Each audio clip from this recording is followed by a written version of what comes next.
नमस्ते सदावत्सले मातृभूमि। हम लोग बात करने जा रहे हैं एक बार फिर से केजरीवाल की। पिछली तारीख पर जब केजरीवाल आए थे तो उन्होंने कहा था कि एक एप्लीकेशन हमने लगाई है, उस एप्लीकेशन पर इन पर्सन हम बात करने वाले हैं। सॉलिसिटर जनरल प्रेजेंट हुए थे और सॉलिसिटर जनरल ने कहा था कि आप तो एक अपील लेकर गए थे, सुप्रीम कोर्ट पहुँचे थे, क्योंकि आप ऑनरेबल चीफ जस्टिस, स्टेट के चीफ जस्टिस के अदालत में पहले ही ट्रांसफ़र पिटीशन लगा चुके हैं जो कि डिसमिस हो चुकी है। फिर उसके अगेंस्ट में आप सुप्रीम कोर्ट गए थे। तब केजरीवाल ने कहा था कि हमने सुप्रीम कोर्ट से तो विड्रॉ कर ली। तब उन्होंने कहा कि भाई आप भी बहस करेंगे और आपका वकील भी बहस करेगा, ऐसा संभव नहीं है। दोनों को ही बहस करने की अनुमति नहीं। पहले आप वकील को इसमें से हटाइए, उनसे केस को छुड़वाइए, फिर आप बहस करिए। इन पर्सन का मतलब होता है कि वकील नहीं आएगा, आप ही करेंगे। अगर बहुत ज़रूरत पड़ेगी तो सरकार या कोर्ट आपको असिस्ट करने के लिए कुछ देगी, लेकिन अगर आप स्वयं सक्षम हैं अपनी बहस करने के लिए तो आप कर सकते हैं। We have no problem.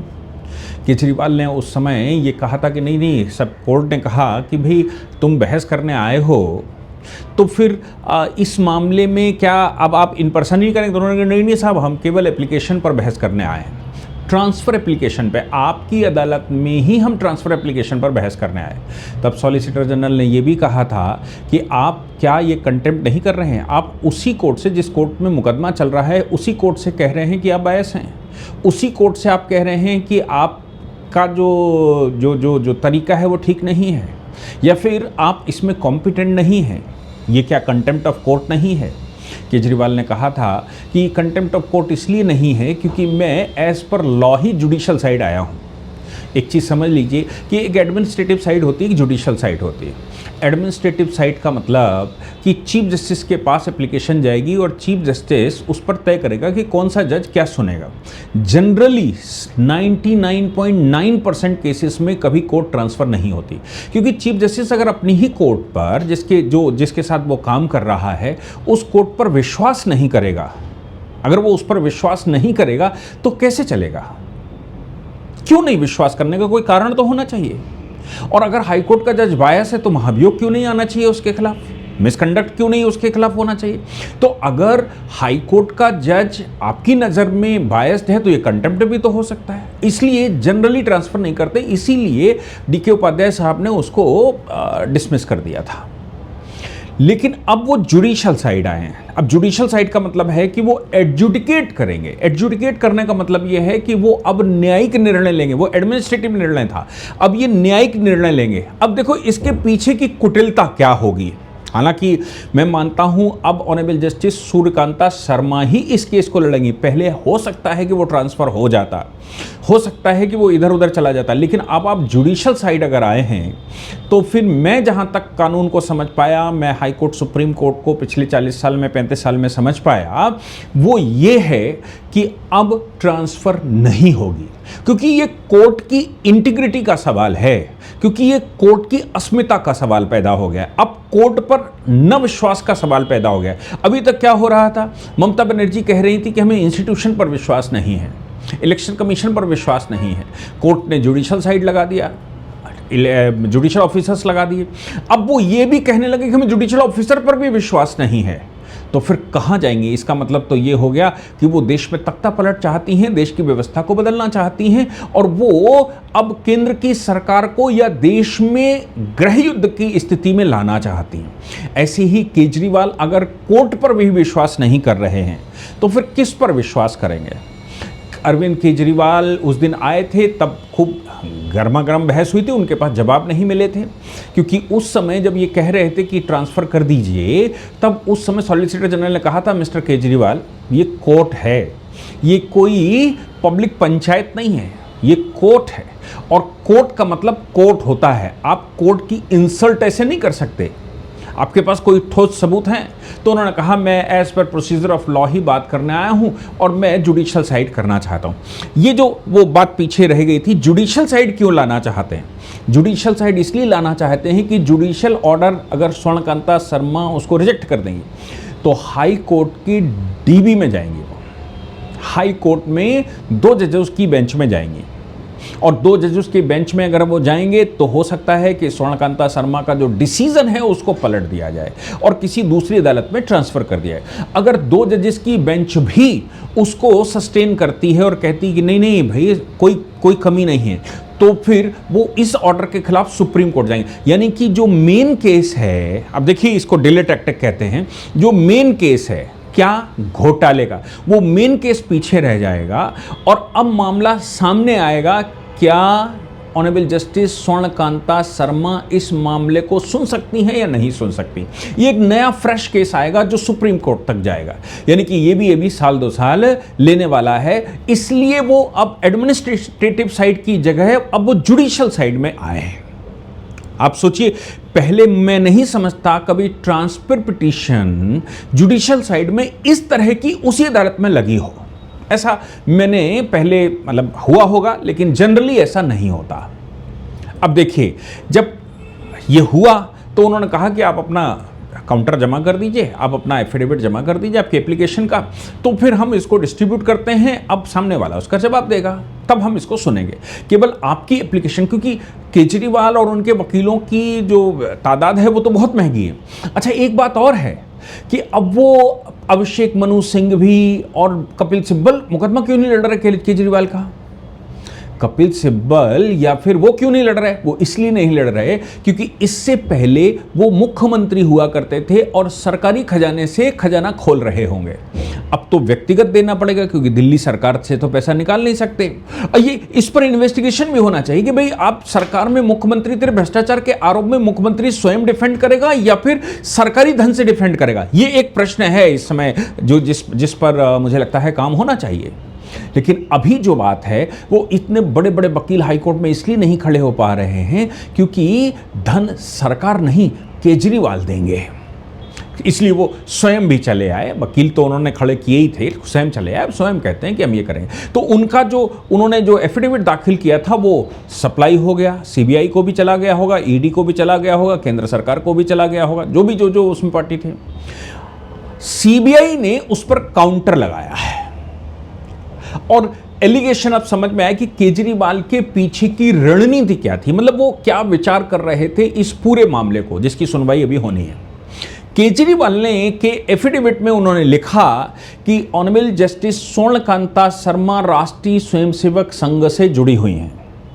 राष्ट्रीय स्वयंसेवक संघ से जुड़ी होने के नाते वो बायस्ड हैं और राष्ट्रीय स्वयंसेवक संघ में तो महिलाएं जाती नहीं हैं। वहाँ राष्ट्रीय स्वयंसेवक संघ तो शाखा है, शाखा में केवल पुरुष जाते हैं। सेविका समिति कहते तो समझ में आता, सेविका समिति उन्होंने नहीं कहा, उन्होंने कहा राष्ट्रीय स्वयंसेवक संघ से जुड़ी हुई हैं और राष्ट्रीय स्वयंसेवक संघ में महिलाएं नहीं जाती। ये बात 1925 में तय हो गई थी, इसीलिए राष्ट्रीय सेविका समिति बनाई गई थी। तो उन्होंने एक तो एलिगेशन ये लगाया कि वे राष्ट्रीय स्वयंसेवक संघ से जुड़ी हुई हैं, इसलिए अब राष्ट्रीय स्वयंसेवक संघ तो कोई पॉलिटिकल ऑर्गेनाइजेशन है नहीं। वो ये कहते कि बीजेपी से जुड़ी हुई हैं तो समझ में आता, लेकिन रेक्यू किस आधार पर होता है वो समझ लीजिए। रेक्यू जो होता है कि क्या दूसरी पार्टी से आप इंटरेस्टेड हैं, जैसे मेरा मुकदमा किसी एक्स के साथ हो और जिस कोर्ट में लगे उस कोर्ट में मेरा दोस्त बैठा हो, तो फिर वो रेक्यू करेगा, कहेगा कि इसमें बायस होने के चांस हैं। या फिर वो पहले मेरे काउंसिल रहे हों उसी मामले में, कि पहले काउंसिल रहे अब वो जज बन गए, तो फिर रेक्यू करेंगे। यानी कि केस पहले से समझा हुआ है, उनकी एक अवधारणा बनी हुई है, उनका एक प्रोसीजर एसओपी बना हुआ है, उनकी आपस में बायसनेस होना या सिंपैथी दिखाई जा सकती है, इसलिए रेक्यू करना चाहिए। लेकिन कोई किसी सेमिनार में पार्टिसिपेट करता है, किसी कार्यक्रम में पार्टिसिपेट करता है, किसी को वोट देता है, वोट तो सीक्रेट होता है लेकिन किसी न किसी को तो वोट डालते ही होगा। ऐसा तो नहीं है कि हाई कोर्ट और सुप्रीम कोर्ट के जजेस वोट नहीं डाल सकते, वोट तो डालते ही होंगे। अब ये पता लग जाए कि साहब ये तो उनके साथ इनकी फोटो है, मोदी जी के साथ फोटो है, इनकी उनके साथ फोटो है, इन फोटोओं का सरकार से क्या सरकार भारतीय जनता पार्टी की है? सरकार भारतीय जनता पार्टी की नहीं है। भारतीय जनता पार्टी एक दल है, बाकी भी दल हैं जिन्होंने अपने कैंडिडेट खड़े किए और वो एक लोकतांत्रिक प्रोसेस से चुनकर लोग जो पार्लियामेंट पहुंचे, पार्लियामेंट में पहुंचने वाले लोगों की संख्या के आधार पर सरकार बनी।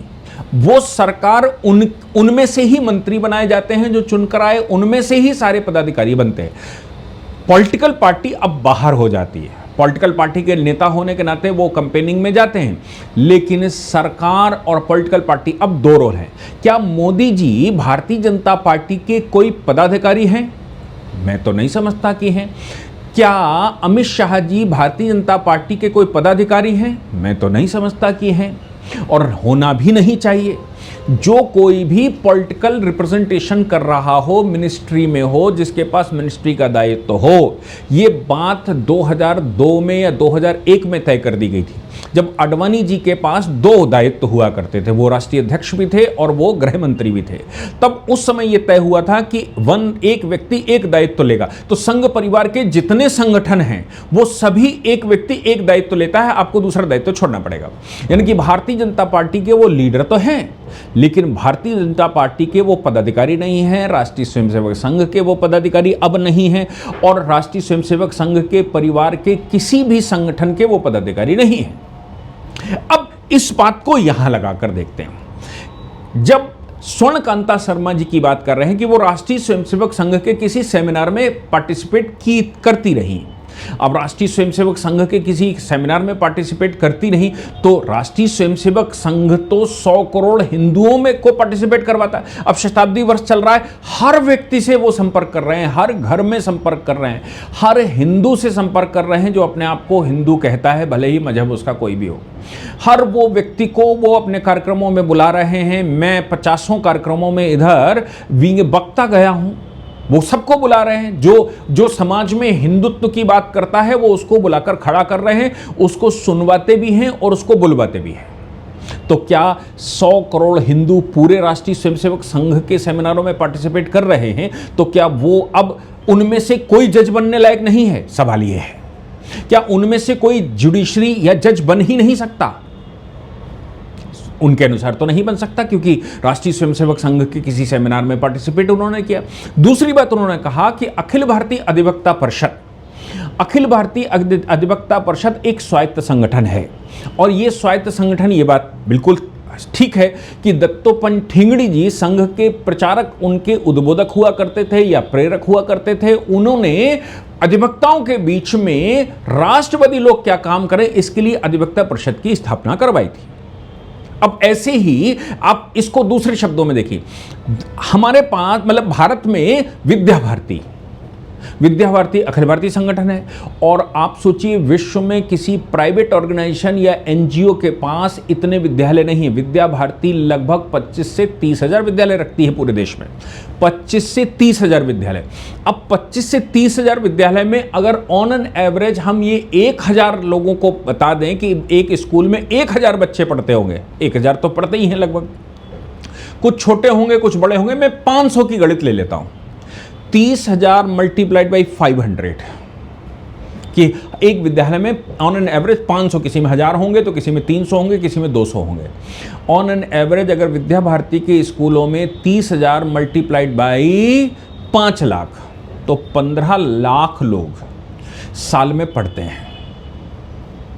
आप सोचिए कि 1.5 करोड़ लोग साल में पढ़ते हैं विद्या भारती के स्कूलों में, या जो भी आंकड़ा आप निकालें कैलकुलेट करके। इतने बच्चे जिस स्कूल में पढ़ते हों, इतने बच्चे जिस स्कूल में पढ़ते हों 1.5 करोड़ के लगभग, वो पढ़े हुए बच्चे पिछले 30 साल में कितनी बड़ी संख्या होगी। जो कोई भी सीट पर बैठा होगा, यह संभव है कि उसमें हर तीसरा बच्चा विद्या भारती के स्कूल से पढ़ा हो।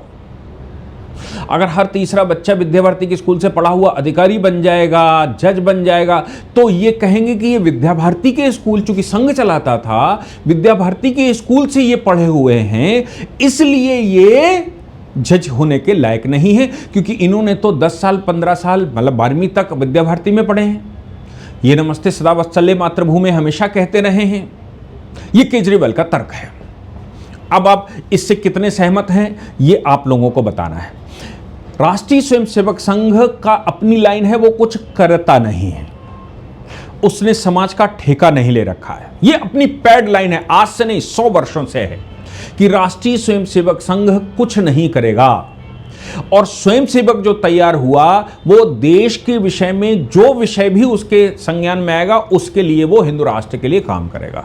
लेकिन राष्ट्रीय स्वयंसेवक संघ किसी बात का नेतृत्व नहीं करेगा, वो केवल एक विश्वविद्यालय है, वो लोगों को तैयार करेगा, लोगों को राष्ट्र की भावना, राष्ट्रीय स्वतंत्रता, राष्ट्र का विचार, भारत का इतिहास, वैभवशाली भारत, हिंदुत्व, ये सब कुछ पढ़ाएगा, ये सब बताएगा।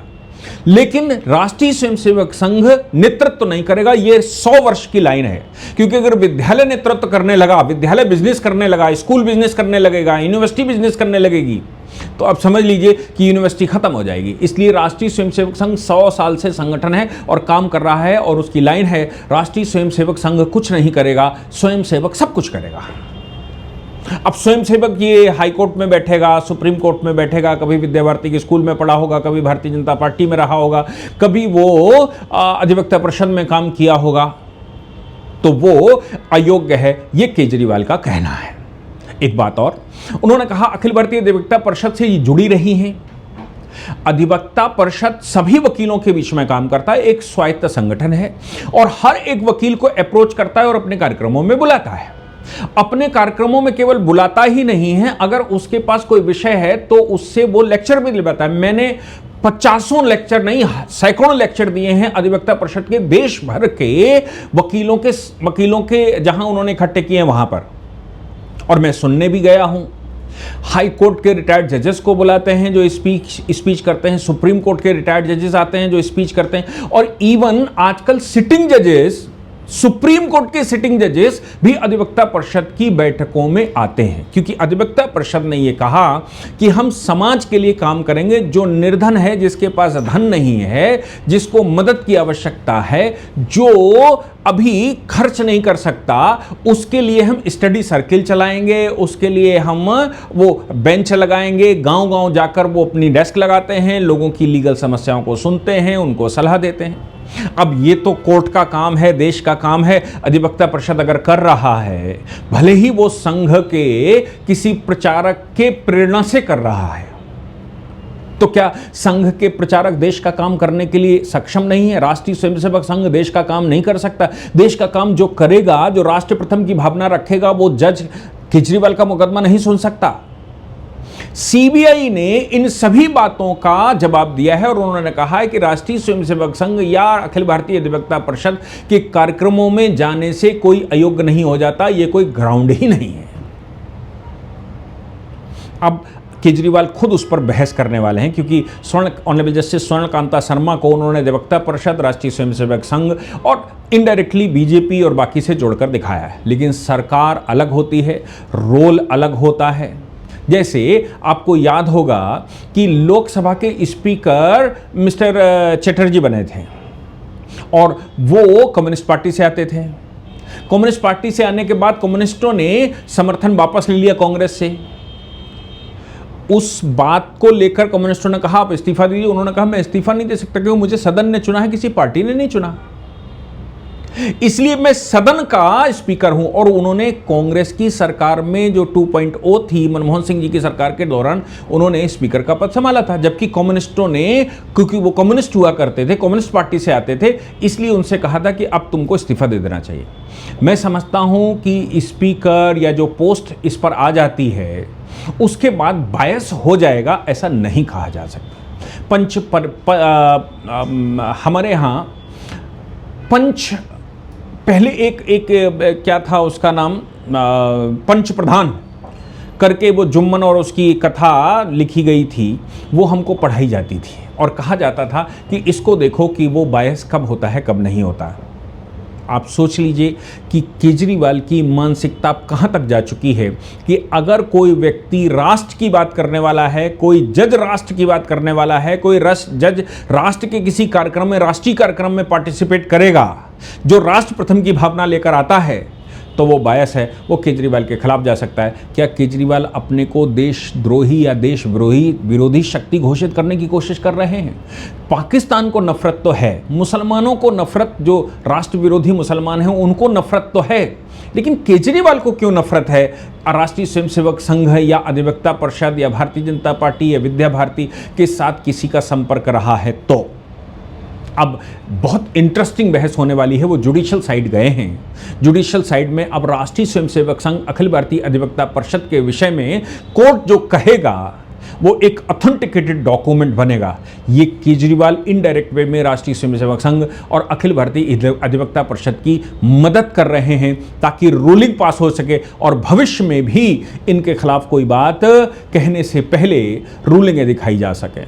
मैं समझता हूं केजरीवाल ने अच्छा, अनजाने में ही लेकिन अच्छा काम किया है। जय हिंद, जय भारत, वंदे मातरम।